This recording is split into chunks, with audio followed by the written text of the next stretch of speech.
What if a person with DID thought one of its personalities was supernatural? Would they have supernatural powers?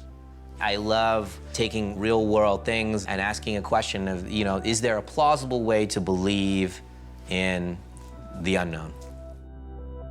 An easy way to think about why I was interested in coming back to this world of Unbreakable was a really simple one. I was a young man when I wrote Unbreakable and was very masculine-oriented, very kind of, guy-oriented. And then I had kids. And then for a long while my kids were growing up, I was more interested in family-oriented stuff because that's really where my headspace was. So I was telling younger stories and to a younger audience, to children, and my kids have grown up.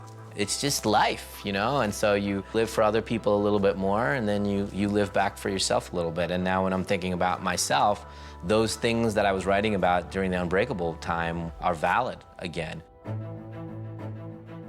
I said tonight, what is the character's name? And he said, I can't tell you that, just read the script. And he was like, what? He didn't understand what I was saying, because it was like, what am I supposed to point out every other character in the script? Just read the script, it's pretty crazy, and you've got to stick with it. I think he just thought it was so messed up and so whacked that it was crazy, and he's so up for anything. And I got through the first 10 pages and I was like, what is this? And then the next 10 pages, it was a different, what is that? I think that's the joy of what Knight does so well, is that he keeps an audience on their toes, trying to figure out what kind of film are we watching? Are we watching a thriller? Are we watching a supernatural? Are we watching a horror movie? What are we watching? I think I'll put a pretty flower in your hair. Well, I had to work hard to get the script. Originally, they wanted me to sign on without having read it. I was like, please let me read the script. And I read it on the plane ride, pretty much coming to Philadelphia. Everything about the script was top secret. I was texting Haley, tell me what happens, and she was saying, no, I can't. I want you to be surprised yourself. Once I got the script, it was way more screwed up and creepy than I could have ever imagined. It was great to read because I had no clue what to expect. Haley.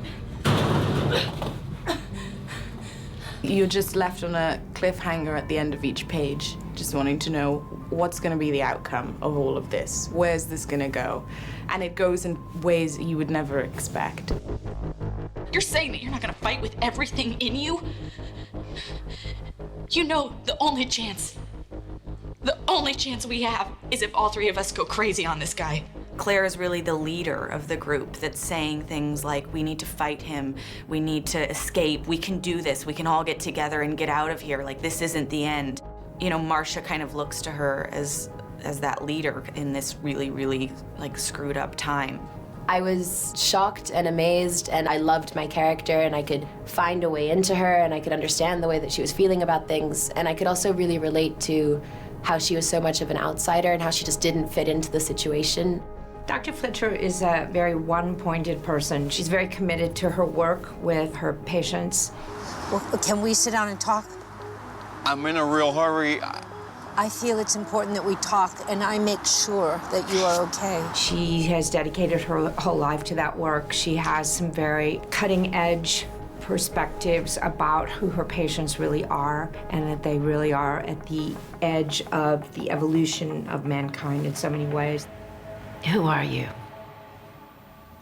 The ambiance on set is marvelous. It's just so family oriented, and even if things are going wrong, everyone's pretty relaxed.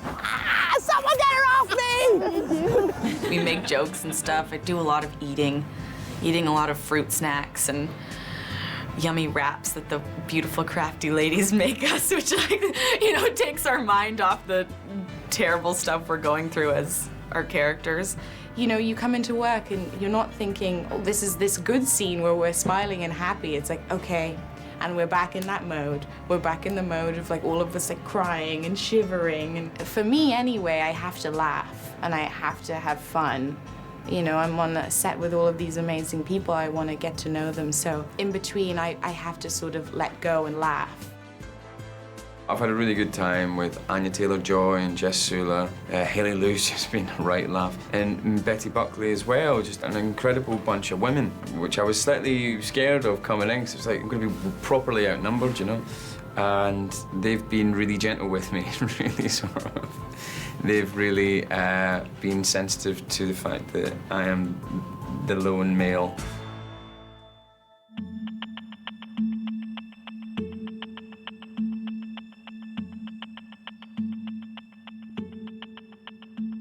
The visual look of this film, I've really been incredibly excited about. It is, in my opinion, his most cinematic movie. It feels very like a French film in a lot of ways. There's a style to it. The way they're lighting the movie and the way they're shooting this is very, very artistic and beautiful. And it's, I think, an unusual combination for a film that's meant to scare the bejesus out of you, too. It's stylized in a very subtle way. Very natural, but mysterious and moody. And I love it because, you know, you see just enough, but there's also enough in the shadows that you want to see more. Split was always inspired by independent cinema, but like, for example, when you look at the people that I hired, I saw the movie It Follows, and I thought that I just loved the way it was shot, so I got that cinematographer, this young guy who barely had shot anything. He shot It Follows, and that was it, and I was like, hey, do you want to shoot my movie? I mean, I didn't know if it would work out, but it did. It really, really did. Also, it didn't hurt when he was in the interview and he's like, Unbreakable is one of my favorite movies. I'm like, you're hired.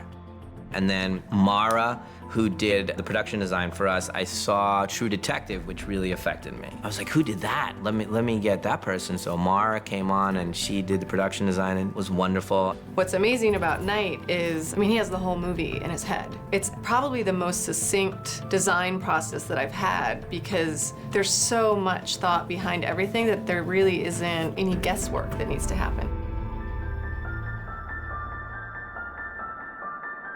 You think when you get down into the windowless room for the first time that this is the basement or something else, and that's the world. But then the reality of it is that we keep kind of peeling out and opening up that subterranean space, and it's a completely different story. And even beyond that, we have the multiple personality impact of the character that we have to kind of dress into the set, but also not reveal right away. So there's a lot of nuance and subtlety that we really tried to address in all of the set dressing, and it's been really fun actually having the crew come to set because once they're trapped in a space for an hour trying to light something, they look around, they're like, oh, I get it, this is part of this world. And that's the greatest reward, I think, for me, is when people, you know, kind of catch these little things that we work so hard to thread throughout. Because we're making a film in Philadelphia, and because he's so loyal and such an amazing citizen of the city, there's also a lot of opportunities that present themselves that I don't think a film this size that was just coming in without its connections to the city that we wouldn't have access to.